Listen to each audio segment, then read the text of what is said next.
Welcome to our YouTube series once again. अभी तक आप लोगों ने देखा हमने 2 इश्यूज को कवर किया। First of all SCO and second is OBOR। दोनों इश्यूज को हमने क्वेश्चन आंसर फॉर्मेट के मैकेनिज्म में डिस्कस किया। आज हम एक नए इशू को कवर करने जा रहे हैं जिसका नाम है CPEC। CPEC stands for CPEC stands for China Pakistan Economic Corridor। China Pakistan Economic Corridor।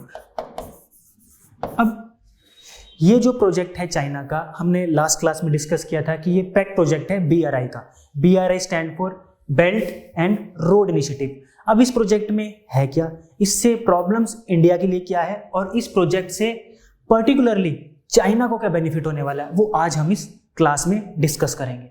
First of all CPEC stand for China Pakistan economic corridor. Second, it is a 3000 kilometre long infrastructure project, right? It is a 3000 kilometer long infrastructure project। अब ये क्या करेगा, ये connect करेगा China की China में एक province है जिंगजियांग एक प्रोविंस है चाइना में। ये कनेक्ट करेगा पाकिस्तान के सदर्न पोर्शन में जो एक पोर्ट बना है। पाकिस्तान के सदर्न पोर्शन में एक पोर्ट बना है जिसका नाम है Gwadar port.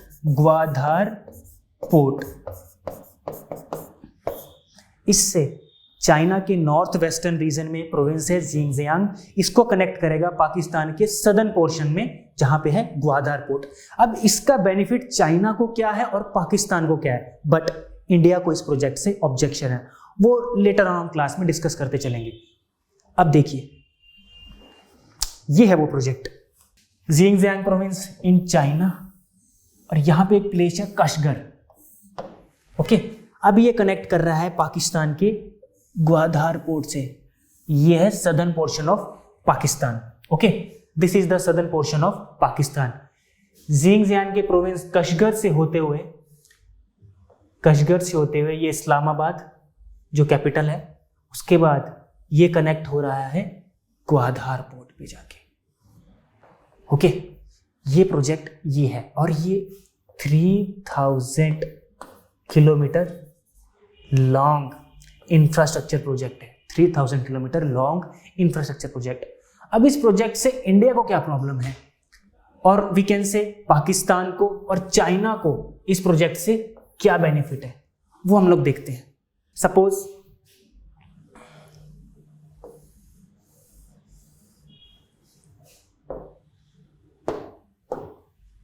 this is India, this is China and this is Pakistan, right? इससे चाइना को क्या बेनिफिट होगा, एंड दिस वन इज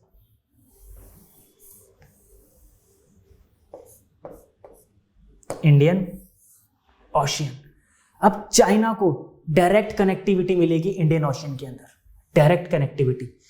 नहीं तो अगर इस रूट को हम for the time being neglect करें तो चाइना के पास ऑप्शन क्या था इंडियन ओशन में कनेक्ट होने के लिए, थ्रू साउथ चाइना सी, और ये रूट इसके लिए एक्सपेंसिव भी था, लॉन्ग रूट भी था, और इस पे सिक्योरिटी कंसर्न्स भी चाइना के बहुत थे। तो चाइना ने एक वे आउट निकाला कि हम लोग पाकिस्तान के साथ एक डील करते हैं जिसके थ्रू अब पाकिस्तान की जो इकोनॉमी है वो फॉल्टरिंग इकोनॉमी थी। फॉल्टरिंग मतलब जो डगमगा रही थी, टम्बलिंग बोल सकते हैं, टम्बलिंग इकोनॉमी, डगमगाई हुई इकोनॉमी, जो इकोनॉमी डगमगा रही है। ठीक है, अब चाइना ने वे आउट निकाला कि हम अपने आप को पाकिस्तान के थ्रू कनेक्ट करते हैं, directly in the Indian ocean, right? Indian ocean में डायरेक्टली कनेक्ट करते हैं। तो ये वे आउट निकला है CPEC का। अब इससे इंडिया को क्या प्रॉब्लम है? इंडिया को प्रॉब्लम ये है, इंडिया के कंसर्न्स क्या क्या है और इंडिया को प्रॉब्लम क्या क्या है इस प्रोजेक्ट से। First of all, this project, or we can say this infrastructure project crosses through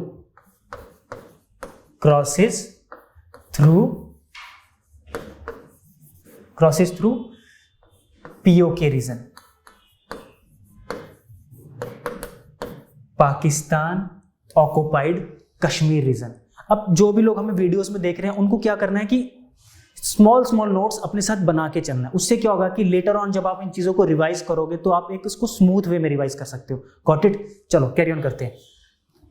crosses through POK region. अब इंडिया इस रीजन को अपना रीजन मानता है। दैट मीन्स ये हैम्पर कर रहा है, ये प्रोजेक्ट हैम्पर कर रहा है इंडिया की, ये वर्ड आप थोड़ा नोट करके चलिएगा, टेरिटोरियल इंटीग्रिटी को। अब अगर इंडिया इस प्रोजेक्ट को एडवोकेट करता है तो इंडिया इस चीज को भी एडवोकेट करेगा कि this region legally belongs to Pakistan, this region legally belongs to Pakistan. इसलिए सबसे बड़ा ओपोजिशन जो इंडिया का इस प्रोजेक्ट के रिस्पेक्ट में है वो है कि ये टेरिटोरियल इंटीग्रिटी को हैम्पर कर रहा है इंडिया की। चलो यहां तक ठीक है। सेकंड, अब यहां से इंडिया की और सिक्योरिटी कंसर्न्स भी हैं, और सिक्योरिटी कंसर्न्स भी हैं। सिक्योरिटी कंसर्न्स क्या क्या हैं? अब रिसेंटली चाइना क्या बोल रहा है कि चलो ठीक है, हम पाकिस्तान के साथ मिलकर काम कर रहे हैं, चलो क्यों ना इसमें कुछ न्यू कंट्रीज को ऐड किया जाए। फर्स्ट सिक्योरिटी कंसर्न क्या है इंडिया का? अब बातें चल रही हैं कि हम अफगानिस्तान को भी ऐड करेंगे। चाइना की स्टेटमेंट से आ रही है कि इस प्रोजेक्ट के अंदर it is all about infrastructure project, इसका मिलिट्री, इसका स्ट्रेटेजिक, इसका कोई रिलेशन नहीं है। अब चाइना क्या बोल रहा है कि हम अब इसको अफगानिस्तान में भी इस कंट्री को ऐड करने का सोच रहे हैं, उस पर डेलिबरेशन, उस पर बातचीत चल रही है। सेकंड, अब इंडिया का इस चीज में कंसर्न क्या है? यू नो, अफगानिस्तान इस टाइम तालिबान रिजीम कंट्री है। यहां पे बैठा कौन है? यहां पे जो गवर्नमेंट के फॉर्म में बैठा है वो है, बैठा है तालिबान। ठीक है, अब इसके साथ भी हमारे रिलेशंस कुछ अच्छे नहीं है, हीटेड रिलेशंस है, क्योंकि इंडिया इसको टेररिस्ट ऑर्गेनाइजेशन की कैटेगरी में रखता है। सेकंड, अब यहां से प्रॉब्लम क्या हो सकती है? Illicit drug trade. यहां से ड्रग ट्रेड होने के जो चांसेस हैं वो भी बहुत ज्यादा है। Third, fake currency circulation. Fourth, human trafficking. अब अगर इस रूट पे अभी हम लोग देखते हैं, अगर इस रूट को हम ध्यान से फिर से देखें, इस रूट पे क्या है? This is the region and this is Afghanistan. Okay, तो अगर ये रूट प्रैक्टिकली ग्राउंड्स पे इंप्लीमेंट होता है तो यहां से इनफिल्ट्रेशन होने के चांसेस ज्यादा हैं। इनफिल्ट्रेशन बोले तो घुसपैठ through terrorist organisation, illicit drugs, okay, human trafficking. तो ये जो सारे मल प्रैक्टिसेस हैं इनके होने के चांसेस बहुत ज्यादा बढ़ जाते हैं। इसलिए जो इंडिया का कंसर्न इस प्रोजेक्ट को लेके ठीक नहीं है, राइट? अब तो एक चीज और नोट करने वाली है इसमें कि चलो ठीक है, टेरिटोरियल इंटीग्रिटी इफेक्ट हो रही है, सिक्योरिटी कंसर्न्स हैं। अब इंडिया के पास कोई ऑप्शन है? इंडिया के पास क्या कोई ऑप्शन है कि हम इस प्रोजेक्ट को टैकल कर सकें? यस, बिल्कुल। तो हम उसको अब हम चीजों को कॉन्क्लूड कर रहे हैं। चीजों को कॉन्क्लूड कैसे कर रहे हैं? अब आप देखिए इंडिया के पास क्या क्या ऑप्शन है। अगर हम कंक्लूजन में देखें तो इंडिया के पास ऑप्शन क्या क्या है? फर्स्ट ऑफ ऑल, इंडिया को अपनी रीजनल कनेक्टिविटी को इंक्रीज करना होगा। रीजनल कनेक्टिविटी को इंडिया को इंक्रीज करना होगा, या उसको इनहेंस करना होगा, या उसको बढ़ाना होगा। वो कैसे हो सकता है? जो भी रीजनल इंडिया की फॉर्मेशंस है, जिसमें भी रीजनल ग्रुपिंग्स में इंडिया किसी भी ग्रुपिंग का पार्ट है, suppose BIMSTEC, bay of Bengal ministerial technical and educational cultural organisation, ये जो ग्रुपिंग है इंडिया इसका पार्ट है। और इसके अंदर एक प्रोजेक्ट है BBIN, भूटान, बांग्लादेश, इंडिया, नेपाल। ठीक है, ये connectivity, motor vehicle connectivity project है। अभी इसमें भूटान इस प्रोजेक्ट के लिए विलिंग नहीं है, पर इंडिया को इस प्रोजेक्ट को इनहेंस करना चाहिए ताकि जो आसपास की कंट्रीज है, नेबरिंग कंट्रीज है, उनके साथ इंडिया के रिलेशन एक बेटर लेवल पे पहुंच सके। कि हम इन प्रोजेक्ट्स को, जो प्रोजेक्ट लग तो रहे हैं हमें इकोनॉमिकली है, but backed by military, backed by state, वो प्रोजेक्ट थोड़े से इंडिया को टैकल करने ईजी हो जाएंगे। तो फर्स्ट ऑफ ऑल बीमस्टैक हो सकता है। सेकेंड, इंडिया को सागर इनिशिएटिव, एक इनिशिएटिव है SAGAR initiative. SAGAR initiative stands for security and growth for all in the region. ये इंडियन ओशन के लिए है, ये स्पेशली इंडियन ओशन के लिए है, ठीक है। SAGAR and security and growth for all in the region. कौन से रीजन में? इंडियन ओशन रीजन में। इंडिया को इस प्रोजेक्ट पे भी काम थोड़ा सा एक्टिवली करना चाहिए ताकि हम इस प्रोजेक्ट को, जो थोड़ा सा इंडिया के लिए प्रॉब्लमेटिक आगे चल के हो सकता है, उसको हम टैकल कर सके। ओके, इंडिया को रिवाइव करना चाहिए एक ऑर्गेनाइजेशन को और, जिसका नाम है शार्प,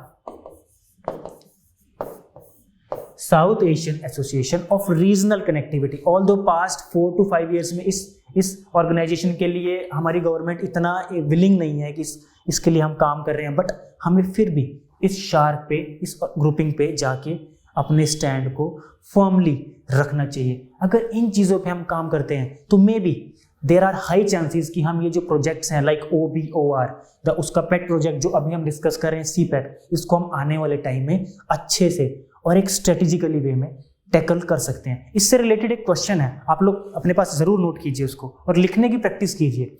ये है हमारे पास क्वेश्चन, ध्यान से देखिए इस क्वेश्चन को एक बार सभी, फिर हम इसके लिए एक नोट प्रिपेयर करते हैं। मैं आपके लिए क्वेश्चन पढ़ता हूं। China's CPEC project, yes, China's CPEC project with Pakistan is a new emerging, new, इस वर्ड पे फोकस करना, new emerging threat, new emerging threat in respect of, किसके संदर्भ में? ये प्रोजेक्ट न्यू इमर्जिंग थ्रेट किसके संदर्भ में है? इंडिया। एग्जामिन, इस स्टेटमेंट को एग्जामिन करना है, वही हमें एक फॉर्मेट पे लेके चलना है। फॉर्मेट क्या है हमारा? IBC। IBC stand for intro part, body part और कंक्लूजन पार्ट। हमने अपने आंसर को, जो हम इश्यूज कवर कर रहे हैं, उसके अंदर कैटेगराइज करना है, उसकी प्रैक्टिस करनी है, और डे बाय डे हम देखेंगे कि फिर हम कमीशंस के जो क्वेश्चन है, जो थोड़ा सा आप देखोगे कि थोड़ा सा उसमें क्या रहता है कि कंफ्यूजिंग रहता है, वो कंफ्यूजिंग जानबूझ के रहता है कि आप सोच पाओ, चीज़ों को समझ पाओ, चीज़ों को क्रिटिकली एनालाइज कर पाओ, चीज़ों के दोनों एस्पेक्ट को देख पाओ। तो इस क्वेश्चन में क्या करना हमने? इंट्रो में हम क्या करेंगे? अब हम चीज़ों को समराइज कर रहे हैं। इंट्रो में हम लोग क्या करेंगे? CPEC के बारे में। CPEC stand for China Pakistan economic corridor, और ये इसकी लेंथ 3000 किलोमीटर लेंथ है।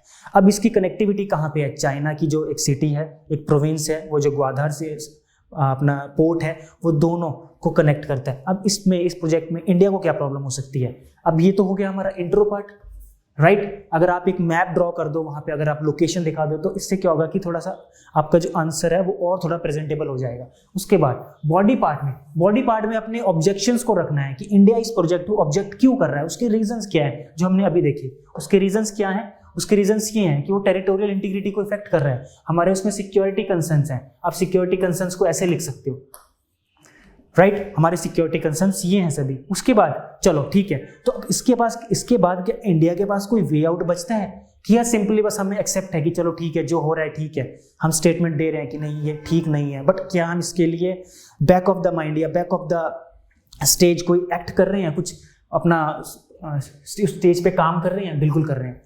तो अभी हमने उस पर कंक्लूड जब हमें करना है तो कंक्लूड करेंगे हम रीजनल कनेक्टिविटी के साथ, ठीक है। जो भी हमने प्रोजेक्ट रीजन में जो कनेक्ट कर रहे हैं हम अपने आप को, वो सारे हमें डिस्कस करने हैं। Okay, so this is all about CPEC।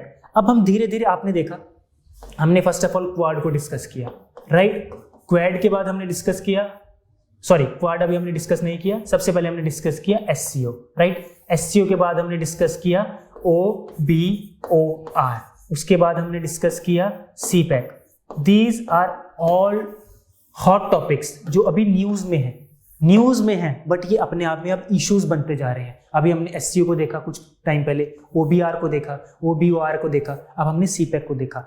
तो इनका रिलेशन अपने आप में बहुत ज़्यादा डीप है। तो हमने हर एक चीज़ को, उसका DNA किया, उसका एनालिसिस किया, और उसको इंट्रो पार्ट, बॉडी पार्ट और कंक्लूजन पार्ट, जब हम चीज़ों को ऐसे कवर करते चलेंगे तो चीज़ों को हम बेटर वे में समझ पाएंगे कि हमें चीज़ों को आंसर की फॉर्म में प्रेजेंट कैसे करना है। ओके, तो अभी हमने SCO कवर कर लिया, CPEC कर लिया, OBOR कर लिया। नेक्स्ट जो हमारी क्लास रहेगी नेक्स्ट, जिस पे भी हम इश्यू पे काम करेंगे, वो इसी से रिलेशन हमें होगा और इसी से उसका संबंध होगा, इसी से उसकी कनेक्टिविटी बनेगी। Okay, so this is all about today's class. Okay, thank you so much.